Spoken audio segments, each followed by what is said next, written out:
Dans la panoplie des chercheurs et penseurs qui ont sondé les mystères de l'univers, une figure se dresse, immense, controversée et pourtant visionnaire. Immanuel Velikovski. Un nom qui, à lui seul, déclenche encore aujourd'hui des débats passionnés dans le monde scientifique. Médecin, psychanalyste et surtout un esprit rebelle, Velikovski a osé défier les dogmes de l'astronomie, reliant des cataclysmes cosmiques à des récits mythologiques que l'on croyait depuis longtemps relégués au rang de simples légendes. Ses idées, qualifiées de folie par certains, d'autres y voient une vérité stupéfiante. Mais comment un homme, ostracisé par la communauté scientifique, a-t-il pu prédire des découvertes spatiales qui n'ont été confirmées que des décennies plus tard par des sondes? Et si Vénus, l'astre de la beauté, cachait en réalité un passé cataclysmique? Si cette planète était en fait une comète, une déesse destructrice dont les mythes anciens gardent encore la mémoire? Velikovski fut le scientifique le plus controversé de ce siècle, mais l'acceptation de ses travaux est maintenant inévitable, affirmait Industrial Research and Development dans un de ses numéros de 1979.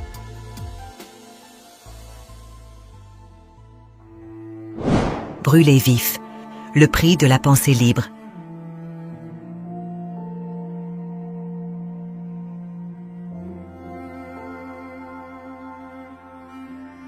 L'histoire des idées est une longue et sinistre procession de bûchers. En 399 avant notre ère, Socrate, le philosophe aux questions dérangeantes, choisit la ciguë plutôt que de renier sa quête de vérité. En 415, à Alexandrie, la mathématicienne Hypatie est sauvagement assassinée par une foule fanatique, ses précieux travaux réduits en cendres. L'année 1600 voit Rome consumer Giordano Bruno, dont l'esprit visionnaire avait osé imaginer des mondes infinis, au-delà des limites étroites du dogme. Galilée, en 1633, est contraint d'abjurer, la menace des instruments de torture planant sur lui. Son crime ? Avoir osé confirmer que la Terre tournait, une vérité pourtant évidente. Alfred Wegener, au XIXe siècle, est ridiculisé et traité de fou pour sa théorie audacieuse de la dérive des continents. Et en 1950, Immanuel Velikovski subit le même sort. Ses livres sont ostracisés, ses conférences annulées. Leur point commun, ils ont tous ébranlé les certitudes établies, défié l'autorité des gardiens du temple. Copernic, craignant les foudres de l'Église, attendit son lit de mort pour publier son œuvre révolutionnaire. Kepler, traité de fou pour ses orbites elliptiques, fut contraint de fuir Prague. Même Newton, le génie de la gravitation, vit ses théories rejetées pendant 30 ans. Une force invisible ? Absurde, s'écriaient ses pairs. Et que dire de Röntgen, le découvreur des rayons X accusé de sorcellerie par Lord Kelvin en 1895 ? Le XXe siècle n'échappe pas à cette triste réalité. En 1912, Wegener décrit la dérive des continents et l'Académie hurle à l'hérésie géologique. En 1953, Rosalind Franklin révèle la structure de l'ADN, mais Watson et Crick s'approprient sa découverte. Comme l'a si justement écrit Federico Di Trocchio, toute innovation porte en elle sa propre négation. L'Église et l'Académie partagent un même réflexe, rejeter, voire détruire ce qui les dérange. Baruch Spinoza est excommunié en 1656 pour avoir osé lire la Bible comme un texte humain. Lucilio Vanini, brûlé vif en 1619, avait raison. « L'homme descend du singe », murmurait-il avant que les flammes n'étouffent sa voix. Même Einstein, aujourd'hui vénéré, fut traité de charlatan pour sa théorie de la relativité. « Des mathématiques de pacotille », tonnaient les professeurs. Velikovski n'était qu'un maillon dans cette longue chaîne de penseurs persécutés. Comme Galilée, contraint à l'abjuration, ou Alan Turing, le mathématicien qui a brisé les codes nazis, ces visionnaires ont payé cher leur audace. Turing, père de l'informatique moderne, fut condamné en 1952 pour indécence manifeste et contraint à une castration chimique. Il se suicida 2 ans plus tard. Son crime ? Avoir osé être lui-même en préférant la compagnie des hommes, comme Velikovsky, Turing fut effacé des récits officiels. En 2009, la NASA valide les prédictions de Velikovsky sur Vénus, sans mentionner son nom. Un parallèle cruel avec la réhabilitation tardive de Turing, gracié à titre posthume sous la pression populaire en 2013. Leurs histoires révèlent un même schéma. L'institution étouffe ceux qui remettent en question ses dogmes, qu'ils explorent les mystères du cosmos ou les frontières de l'identité humaine. De Socrate à Velikovsky, l'histoire se répète. Les gardiens du savoir craignent la lumière nouvelle. Pourtant, comme l'a dit Giordano Bruno, face aux flammes, peut-être tremblez-vous plus vous-même en prononçant cet arrêt que moi en l'entendant. La vérité, tel un phénix, renaît toujours de ses cendres. Mais à quel prix ?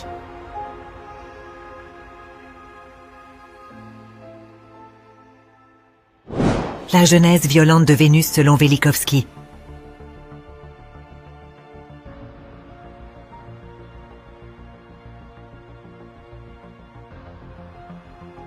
En 1950, alors que la vision dominante de Vénus la décrivait comme une planète froide et inerte, avec une température de surface estimée à moins 25 degrés Celsius, Immanuel Velikovsky, dans son bureau de Princeton, esquissait une image radicalement différente, un enfer cosmique. Loin des télescopes conventionnels, son regard perçant sondait les textes anciens, les mythes et les épopées, y décelant les échos d'un cataclysme planétaire. Entouré de rouleaux égyptiens énigmatiques, de Védas sanscrits millénaires et de manuscrits anciens aux enluminures mystérieuses, Velikovsky reconstituait un drame cosmique oublié, une véritable tragédie stellaire. Il avançait l'hypothèse audacieuse que Jupiter, la géante gazeuse du système solaire, avait, il y a environ 3500 ans, expulsé Vénus.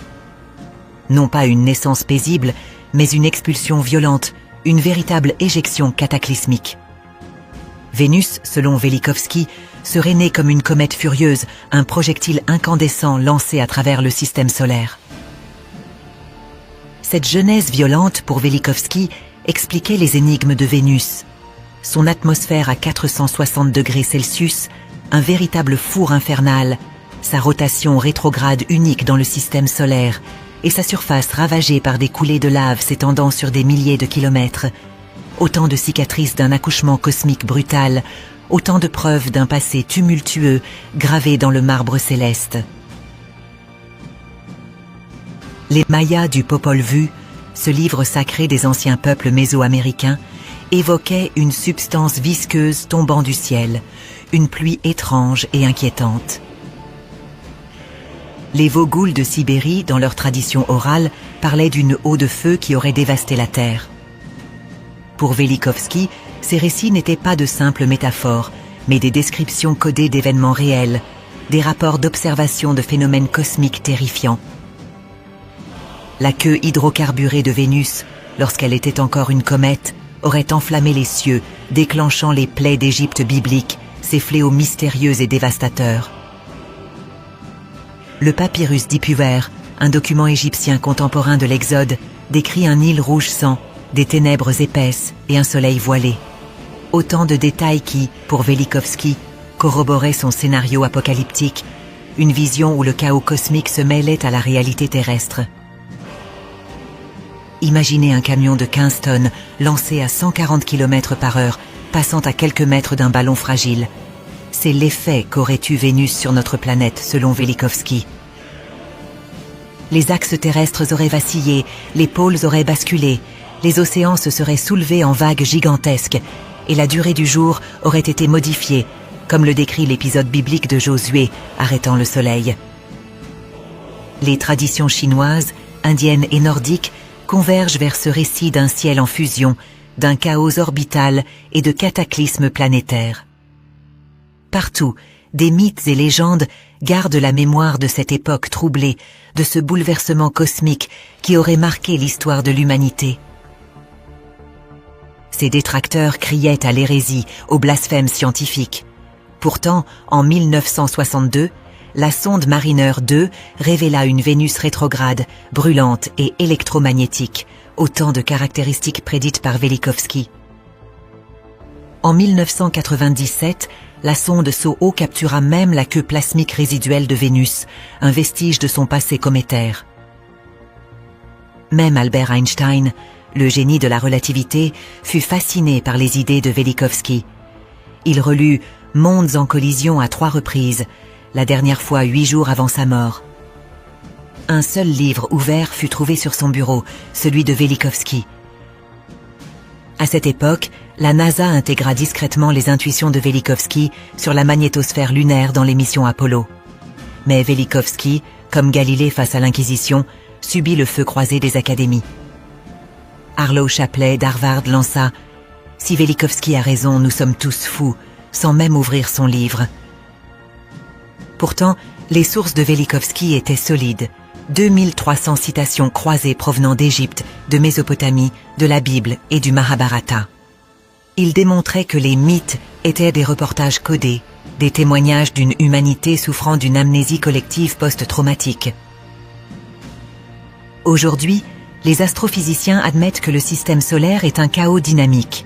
Des planètes vagabondes éjectées, des inversions magnétiques, des pluies de météores récurrentes. Autant d'idées hérétiques en 1950, désormais monnaie courante. Velikovsky, lui, repose dans un cimetière de Princeton, sous une pierre gravée d'un soleil tourmenté. Peut-être sourit-il, sachant que chaque nouvelle comète découverte rallume le brasier de sa révolution silencieuse.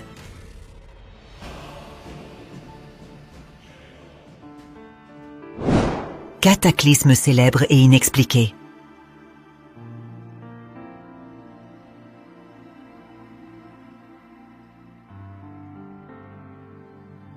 Vers 1500 avant notre ère, un chaos sidéral s'abattit sur la Terre. Velikovsky, scrutant les hiéroglyphes du papyrus d'Ipuwer et les versets de l'Exode, y déchiffra un scénario apocalyptique. Les pôles magnétiques vacillèrent, les océans se soulevèrent en montagnes liquides, des pluies d'hydrocarbures enflammés criblèrent le ciel. Le Nil, décrit comme devenu sang par les scribes égyptiens, se teinta d'oxyde de fer. Les puits creusés en urgence ne contenaient que ce liquide pourpre et toxique. La Bible dans l'Exode fait état de plaies mystérieuses et dévastatrices. La grêle frappa toute l'herbe des champs et brisa tous les arbres. Pour Velikovsky, il s'agissait des retombées de débris cosmiques, un mélange de glace et de pétrole en ignition, conséquence du passage rapproché de Vénus. Dans le Popol Vuh maya, on évoque une substance visqueuse tombant du ciel, asphyxiant les populations. Les Védas hindous parlent de séismes déchirant le sous-continent, et les traditions nordiques décrivent un hiver de Fimbul, 3 années sans soleil précédant l'apocalypse. Pour Velikovsky, ces textes n'étaient pas de simples allégories, mais des témoignages directs, bien que métaphoriques, d'événements cataclysmiques ayant bouleversé la Terre. Le papyrus d'Ipuwer, un document égyptien contemporain de l'Exode, décrit un empire en déliquescence, palais calcinés, nobles réduits à mendier, déserts grignotant les terres fertiles. Le soleil est caché derrière les nuages, écrit le scribe, écho direct des perturbations atmosphériques causées par la queue cométaire de Vénus. Velikovsky voyait dans ce texte la description d'un monde en train de basculer, où l'ordre cosmique semblait avoir été rompu. L'attraction gravitationnelle de Vénus, selon Velikovsky, aurait interrompu la rotation terrestre, comme le décrit Josué. « Soleil, arrête-toi sur Gabaon ». Les calculs de Velikovsky révélaient qu'un tel arrêt prolongea le jour de 23h56 à 24h, écart nécessitant l'ajustement du calendrier julien en 45 avant Jésus-Christ. Les traditions chinoises relatent un soleil immobile, et les carottes glaciaires révèlent des couches de cendres datant précisément de cette époque. En 1970, l'archéologue Lapp exhuma Bab et Dra, identifiés comme Sodome. Les couches de bitume carbonisé, les murs vitrifiés confirmaient les pluies de feu décrites par Velikovsky. Cette découverte archéologique apportait une preuve matérielle à l'hypothèse d'un cataclysme ayant frappé la région. La queue des comètes est composée de carbone et d'hydrogène, écrivait Velikovsky en 1950. En 1997, la sonde SOHO captura une queue plasmique de 45 millions de kilomètres s'échappant de Vénus, vestige de son passé cométaire. Cette observation confirmait l'intuition de Velikovsky et donnait du crédit à sa théorie de la genèse cométaire de Vénus. Ses détracteurs criaient à la folie. Pourtant, les missions Apollo validèrent ses intuitions. La Lune vibre de séismes réguliers, ses roches contiennent de l'argon et du néon, traces d'un bombardement cométaire récent. En 2000, Mars Global Surveyor révéla d'anciens lits de fleuves asséchés, corroborant l'idée d'un transfert d'eau interplanétaire lors de rencontres orbitales chaotiques. Ces découvertes validaient l'idée de Velikovsky, selon laquelle le système solaire avait connu des bouleversements majeurs. En 1955, Velikovsky défia Einstein. Il prédit que Jupiter émettrait des ondes radio. La confirmation vint 10 ans plus tard. Le jour de sa mort, Einstein avait Mondes en collision ouvert sur son bureau, seul livre visible parmi ses notes. Dans la marge, une annotation. Le chaos est l'autre nom de l'ordre céleste. Cette anecdote montre l'intérêt d'Einstein pour les idées de Velikovsky et suggère qu'il n'excluait pas la possibilité d'un univers plus chaotique que celui décrit par les modèles classiques. Aujourd'hui, les astrophysiciens admettent que le système solaire est un univers instable. Des planètes vagabondes, des inversions magnétiques, des pluies de météores récurrentes. Autant de concepts hérétiques en 1950 sont désormais enseignés. Le système solaire est loin d'être un mécanisme horloger immuable et les idées de Velikovsky, bien que controversées, ont contribué à cette prise de conscience.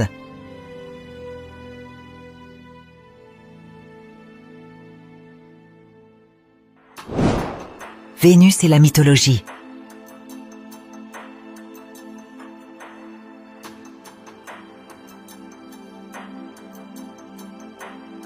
Vénus, l'astre étincelant qui orne le crépuscule et l'aube, a fasciné depuis toujours l'humanité. Tour à tour étoile du berger, déesse de l'amour, ou encore comète menaçante, son image a été façonnée par les cultures et les époques, laissant derrière elle un riche héritage mythologique. Mais, derrière ces récits colorés, Velikovsky a décelé une trame commune, un fil rouge reliant ces figures disparates. La mémoire d'un cataclysme cosmique. Dans le Rig Veda, l'un des textes les plus anciens de l'humanité, Indra, le dieu guerrier, est décrit chevauchant un éléphant céleste, crachant des flots d'ambre liquide. Pour Velikovsky, cette image n'était pas une simple métaphore, mais la description d'une comète incandescente, Vénus, et de sa queue de plasma. Les Eddas nordiques évoquent le Ragnarök, la fin des temps, où le ciel se déchire en flammes, une vision apocalyptique qui pourrait être interprétée comme le souvenir d'un bouleversement cosmique majeur. En 1975, les tablettes d'Ebla, une ancienne cité syrienne, ont révélé un récit saisissant. Une pluie de pois enflammés tomba du ciel, les villes brûlèrent comme des torches. Ces lacs de bitume décrits par les scribes correspondent étrangement aux strates de carbone calciné découvertes à Bab ed-Dra, en Jordanie, identifiées comme l'ancienne Sodome. L'archéologue Lapp y a exhumé des murs vitrifiés à 1400 degrés Celsius, une preuve irréfutable d'un incendie d'une violence inouïe. Pour Velikovsky, cette découverte archéologique confirmait sa théorie. La queue de Vénus, riche en hydrocarbures, avait bel et bien enflammé l'atmosphère terrestre. Les Vogouls de Sibérie parlent d'une eau de feu qui aurait carbonisé les steppes, tandis que les Aztèques du Codex Borbonicus représentent Quetzalcoatl sous les traits d'un serpent à plumes crachant des météores. Velikovsky voyait dans ces images la signature chimique de Vénus. Sa queue plasmique, riche en hydrocarbures, aurait interagi avec l'atmosphère terrestre, créant des phénomènes lumineux spectaculaires et des incendies dévastateurs. En 1997, la sonde SOHO a capturé une traînée plasmique de 45 millions de kilomètres s'échappant de Vénus, relique de sa vie cométaire, confirmant ainsi l'intuition de Velikovsky.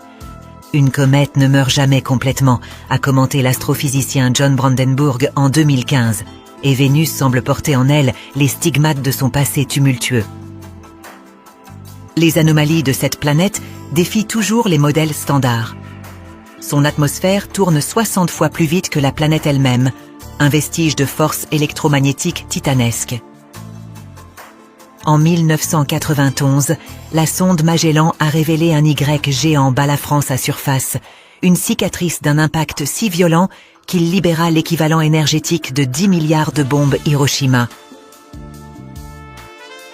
Une planète ne naît pas avec de telles blessures, a admis la planétologue Suzanne Smrekar, sans toutefois mentionner Velikovsky.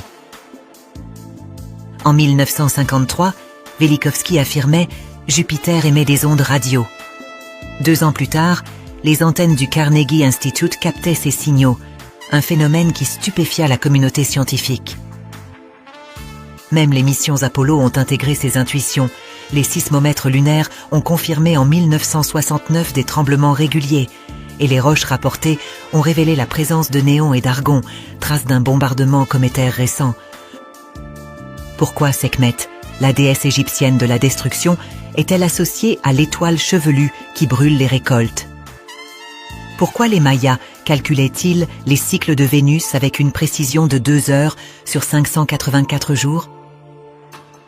Velikovsky répondait « Les dieux ne sont pas des fantasmes, mais des astres qui faillirent nous anéantir. Leur culte est une mémoire traumatique gravée dans l'ADN de l'humanité. » Aujourd'hui, alors que les exoplanètes vagabondes peuplent les catalogues astronomiques, l'œuvre de Velikovsky rappelle une vérité glaciale. Le cosmos n'a jamais été un havre de paix, et notre système solaire lui-même a pu connaître des bouleversements cataclysmiques.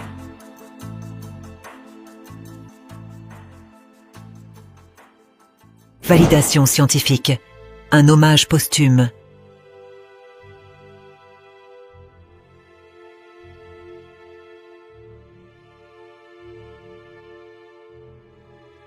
Velikovsky s'éteignit en 1979, laissant derrière lui un héritage controversé, mais aussi une série de prédictions audacieuses.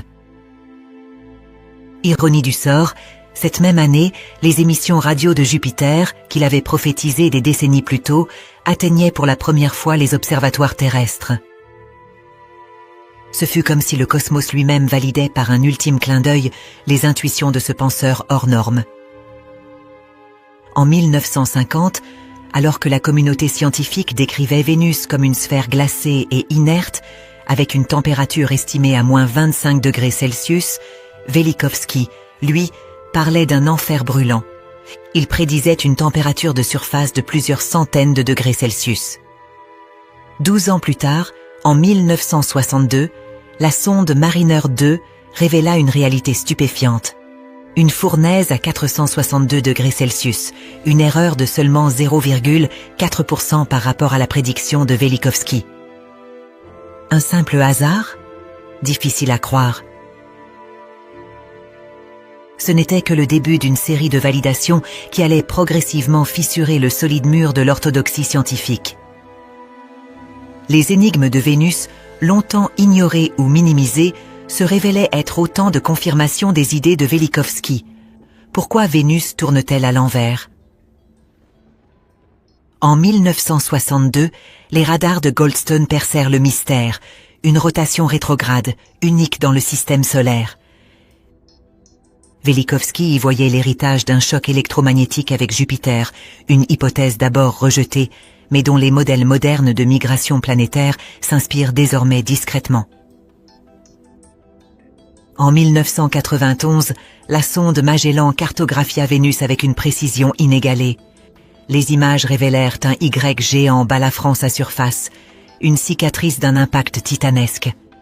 Même la NASA, dans ses communiqués officiels, qualifiait cet événement de perturbateur majeur. Une reconnaissance tardive de l'idée d'un passé cataclysmique pour Vénus, si cher à Velikovsky. En 1958, le physicien James Van Allen découvrit les ceintures de radiation qui portent son nom, révélant l'existence d'une magnétosphère terrestre, un bouclier invisible s'étendant bien au-delà de la Lune. Velikovsky, qui postulait l'existence de forces électriques cosmiques à grande échelle, ne fut pas surpris. Les mesures de la mission Cluster de l'ESA, en 2000, confirmèrent que ce champ vibrionne et résonne sous l'impact du vent solaire, comme un tambour, selon leurs propres termes, une description qui rappelait étrangement celle de Velikovsky dans Mondes en collision. Le vide cosmique n'existe pas, écrivait Velikovsky. En 2001, les sondes double star de l'agence spatiale chinoise ont détecté des courants de plasma reliant la Terre et le Soleil, validant l'idée d'un univers électrique où les particules chargées jouent un rôle essentiel. En 2003, la sonde Cassini-Huygens a photographié des hydrocarbures dans l'atmosphère de Titan, la lune de Saturne. Cette découverte établissait un lien direct avec les travaux de Velikovsky sur les déluges d'hydrocarbures vénusiens, un concept qui semblait farfelu à l'époque, mais qui trouvait désormais un écho dans les données observationnelles. En 2024, la sonde Solar Orbiter de l'ESA a détecté des panaches plasmiques géants s'échappant du Soleil, des reliques d'une activité cométaire intense. Carl Sagan, l'un des critiques les plus véhéments de Velikovsky, avait admis en 1980 « Son intuition sur l'instabilité solaire préfigure les exoplanètes vagabondes, une reconnaissance posthume de la perspicacité de Velikovsky. » Preuve ultime, en 2022, le télescope spatial James Webb a capturé l'image d'une planète bergère éjectée de son système stellaire, un scénario qui aurait pu sortir tout droit de l'œuvre de Velikovsky, mais à une échelle galactique. En 1979, juste avant la mort de Velikovsky, la revue Industrial Research and Development écrivait « L'acceptation de ces travaux est inévitable ». Ces mots résonnent aujourd'hui avec une force particulière. Les astrophysiciens parlent désormais ouvertement de chaos gravitationnel, de cataclysmes orbitaux et de l'instabilité des systèmes planétaires, autant de concepts qui étaient considérés comme hérétiques en 1950. Velikovsky, avec son génie singulier, a révélé que les mythes ne sont peut-être pas de simples fables, mais des équations perdues de l'humanité, des témoignages codés de notre passé cosmique. Il a également rappelé que le cosmos n'est pas une horloge immuable, mais un fauve imprévisible dont nous ne sommes que les témoins éphémères. Son héritage, bien que toujours sujet à débat, continue d'inspirer et de provoquer la réflexion, ouvrant de nouvelles perspectives sur notre place dans l'univers. Le génie et la belle tueuse, même aujourd'hui, après plus de 50 ans depuis quand les pages de Mondes en collision ont été feuilletées par des générations de lecteurs ouverts d'esprit, ne cessent de susciter l'admiration et l'étonnement. Car lire ce livre est comme lire une bibliothèque entière, c'est comme on assisterait à un cours complet de mythologie du monde et religion comparée.